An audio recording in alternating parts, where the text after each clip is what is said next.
Are you having a hard time figuring out what to get Dad for Father's Day? You should check out Row 1 Brand's Vintage Pictorum Gallery. They have America's best sports art. With over 7,200 historic sports prints, you're assured to find something unique for Dad this Father's Day. Instead of a boring old tie, get him a historic baseball photo taken by Henry High Sandom at the historic Polo Grounds Stadium in New York City during the 1894 Temple Cup. Or, if he's an NFL buff, check out the 1963 vintage NFL poster. These are so good looking that you'll be amazed how they turn out. Shop now at sportshistorynetwork.com/row1 and save 15% off your order.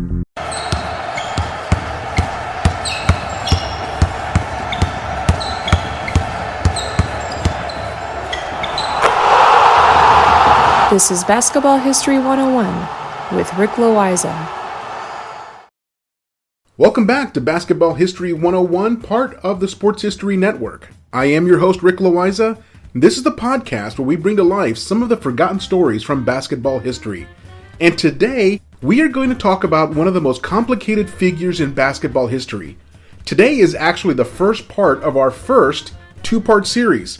So we will do half of the story today and the other half of the story next week. And I am very excited to bring this story to you. But I have to be honest, I actually hesitated doing an episode on Adolph Rupp because of the controversy that surrounds his legacy. But it's an important story, and he is an important figure in the history of this game. So as I was doing my research on Adolph Rupp, I had to place my emotions aside and just look at the man's accomplishments and do my best to put together a story that recognizes his contributions to the game of basketball, but also acknowledges the negatives that he brought to his team and career.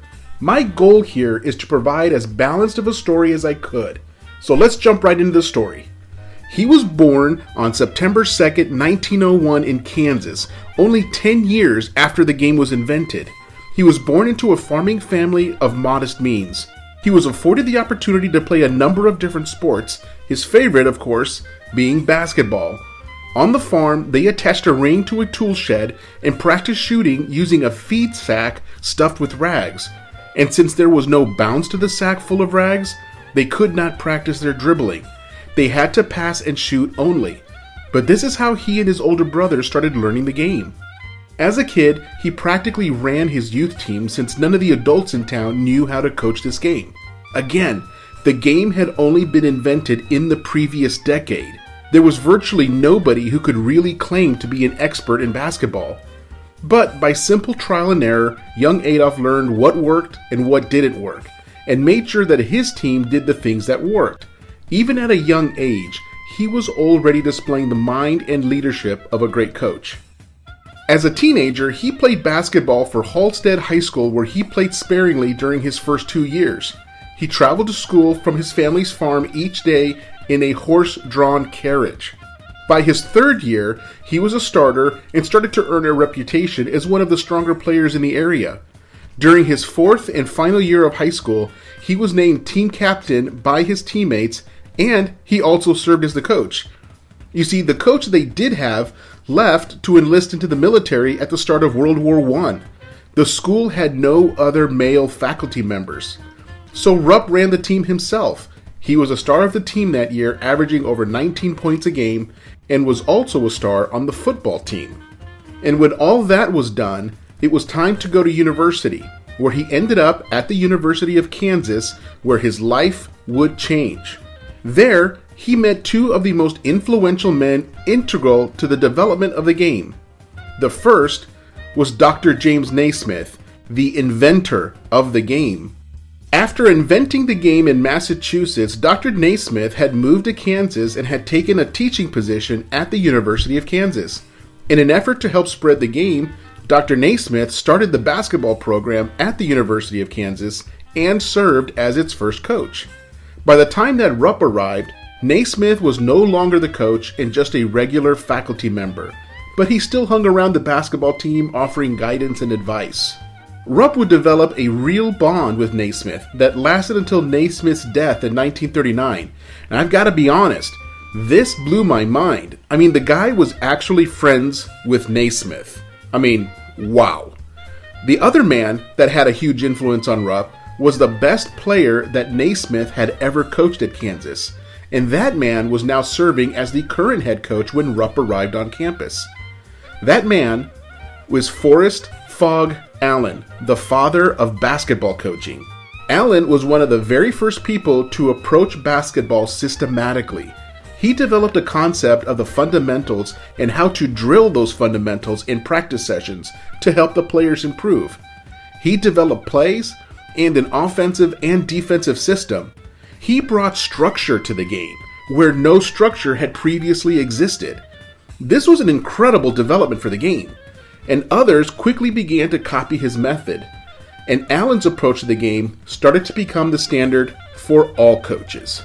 Now granted, some of the techniques that Phog Allen had developed are now considered outdated or old-fashioned, but that's not the point. He was one of the first people to even think about basketball in terms of fundamental techniques. He laid the foundation for future basketball development. Much of modern coaching can still be traced back to the ideas of Phog Allen. And that was actually a funny thing. You see, Naismith never thought of his invention as a game that even needed a coach. When he invented basketball in 1891, he created it as a form of exercise, an amusement to pass the cold winter months until they could go back outside in the spring and play baseball. He never thought of the game in terms of competition and strategy. The idea of strategy was fine for American football, baseball, rugby, lacrosse, and soccer, but he viewed basketball as completely different. To him, it would have been like trying to have a training session in order to play tag. But Phog Allen changed all that and showed even Naismith, a dear friend of Allen, that basketball could be coached systematically. And this was the environment in which Adolph Rupp played his college basketball. As I mentioned, Phog Allen was big on drilling the players during practice sessions, and Rupp soaked it all in. Everything about the way that Allen approached the game just made sense to Rupp, and it would heavily influence the way that he would coach the game someday. But Rupp was never the star of the team at the collegiate level. He was a role player, but a very dedicated role player. Few players brought more enthusiasm to his game than Rupp. He was the kind of player that would bust through a locked door in order to play basketball. But there was no future as a professional for him. He did not possess the natural athleticism often required of the professional players. So he graduated from Kansas in 1923, but found it difficult to find a job at first. He returned to the campus to earn an advanced degree and work on campus at the school's cafe. And just a few years later, he found a job as a teacher and coach at Freeport High School in Illinois. He taught those boys the fundamentals of the game, and he put them through hours of drills that he learned from his old coach, Phog Allen, and he brought an intensity that was all his own. He improved the team while he was there. In his first year, they went 10-6, then 11-5, then 20-4, and then finishing in 1930 with a record of 15-6.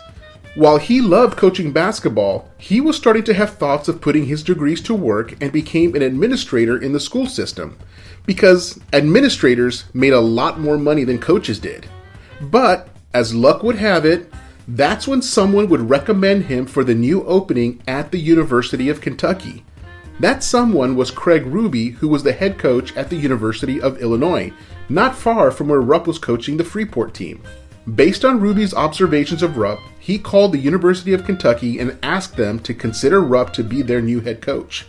Rupp drove down to Lexington, Kentucky for the interview and got the job. He was only 29 years old at the time and was paid $2,800 for the first year of the 1930-31 season. The following year, he got a raise to an even $3,000 for the whole year. And this is a good place to take a break. And when we come back, we will talk about the early part of Rupp's career at Kentucky.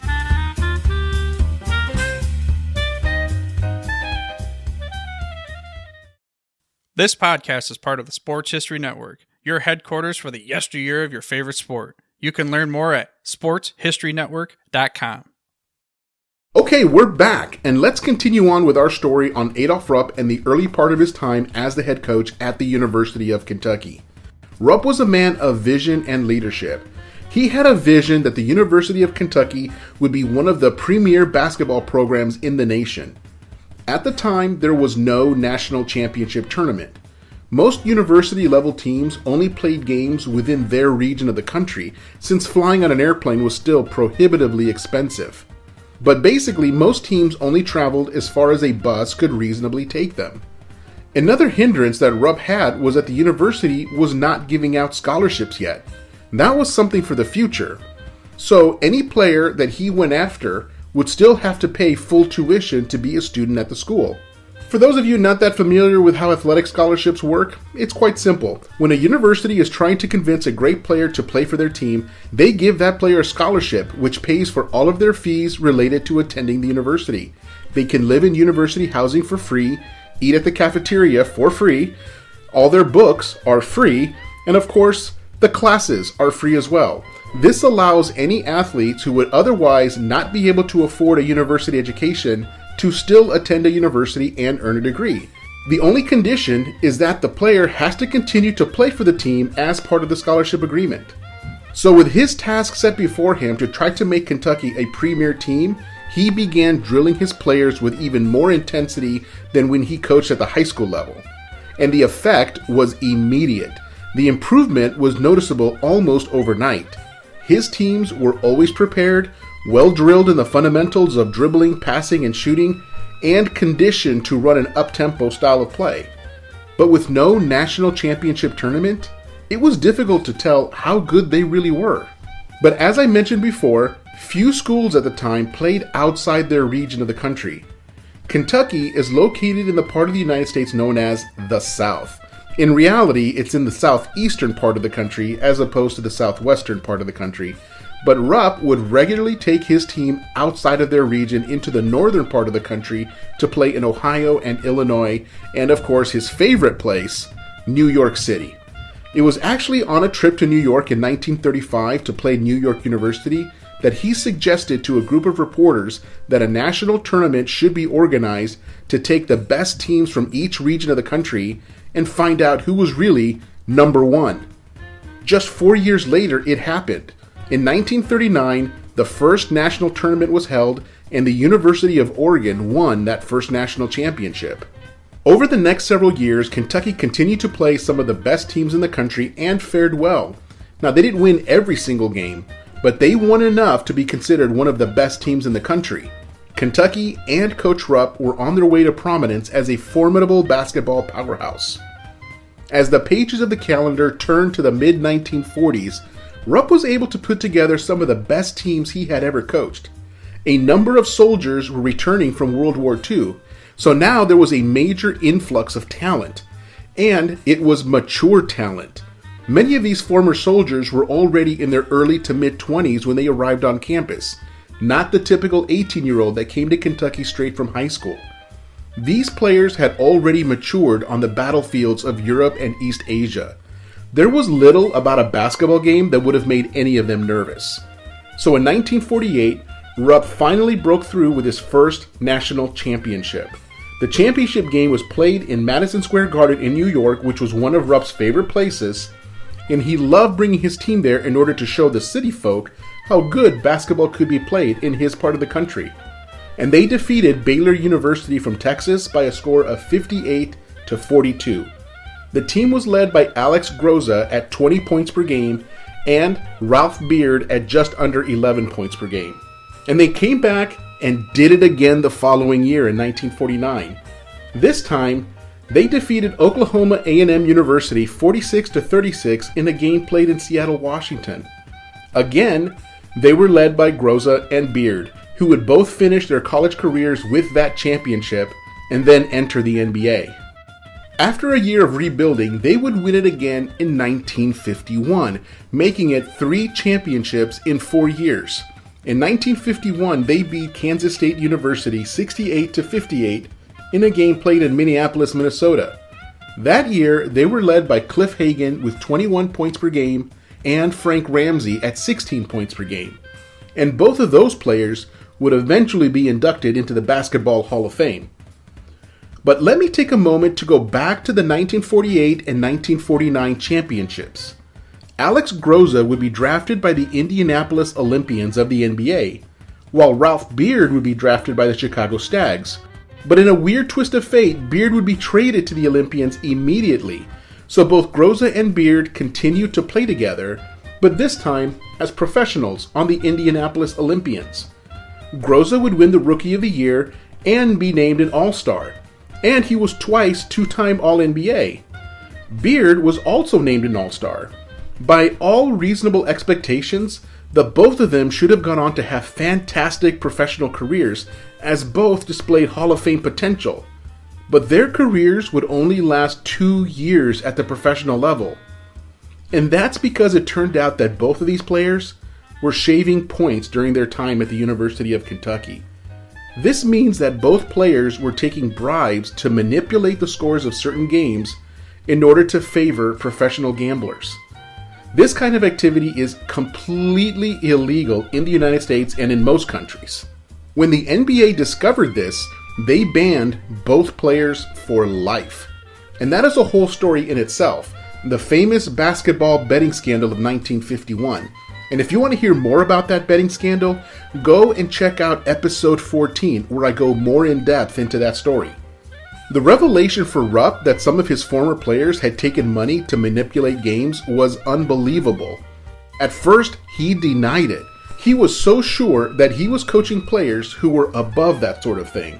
As far as he was concerned, he only brought in players of the highest character. This wasn't just a stain on the Kentucky program. This was a stain on his personal character and legacy. And that was something that pained him to the core. In fact, prior to the investigation that revealed all of this, he was quoted as saying, quote, "Gamblers could not touch my players," unquote. He was in a Chicago hotel room when he got the news from his friend, Coach Lon Varnell, who coached Sewanee College in Tennessee. When Varnell told him, Coach Rupp fell on the bed and began to sob. But once he had time to think about it, it started to make sense. They had played a game against Loyola Chicago back in 1949, and they had lost inexplicably. They were the superior team, but just kept making mistakes that a team like his should not be making. There were bad passes and missed shots. It was not like his team at all to play a game that poorly. But like I said, now it began to make sense. Groza and Beard were manipulating the score. In fact, that is the game that they were convicted on. They admitted to taking money for that game, and they were convicted in federal court and never played basketball again. By the time the scandal had broken, the University of Kentucky was already in the middle of the 1951-52 season. They did not win the championship, but they still had a very good year with a record of 32-2. But the scandal did rock the university. They did not play at all the following season in 1952-53. But they did resume play after their 1 year off and quickly returned to national prominence as one of the premier programs in the country. And that was no small feat on the part of Coach Rupp. Every other school involved in that betting scandal ceased to be a basketball powerhouse. Most of them dropped down to Division II or even Division III level of college basketball. The other schools involved in this particular betting ring are City College of New York University, Long Island University, Manhattan College, Bradley University in Illinois, and the University of Toledo. If you are a fan of American college basketball, when was the last time you heard any of these schools as serious contenders for the national championship? Prior to the scandal, they were all powerhouses. These were some of the best basketball schools in the country. And the only one who is still a major program today is the University of Kentucky. And they have Coach Rupp to thank for that. His determination and personality and the support of the university helped them to continue bringing in some of the best talent available. And that is actually a good place to end part 1 of this episode. Rupp had his first 3 championships. The program was just dealt a heavy blow for this betting scandal. And Rupp had just restarted the program and brought Kentucky to new levels of success. And I'll share the rest of Rupp's story in our next episode as we talk about the second half of his coaching career at the University of Kentucky. That's next time on Basketball History 101, part of the Sports History Network. the headquarters of sports yesteryear. Go to sportshistorynetwork.com to find out more about this and other sports history podcasts. If you like what you hear, please hit that subscribe button wherever you get your podcasts. And please go ahead and give us a rating and a review, and that will help others to find this podcast more easily. And check out our page on Facebook. It's called Basketball History 101 Podcast. There you will find shorter historical posts as well as comments and discussion starters on today's game. I'll also announce there when new episodes come out. I want to thank my producer and editor, Jacob Loayza. Join us each week as we continue to mine the history of basketball for more great stories from the past. And don't forget to check out sportshistorynetwork.com for more information about my podcast and the rest of the podcasts on our network. Take care and see you soon.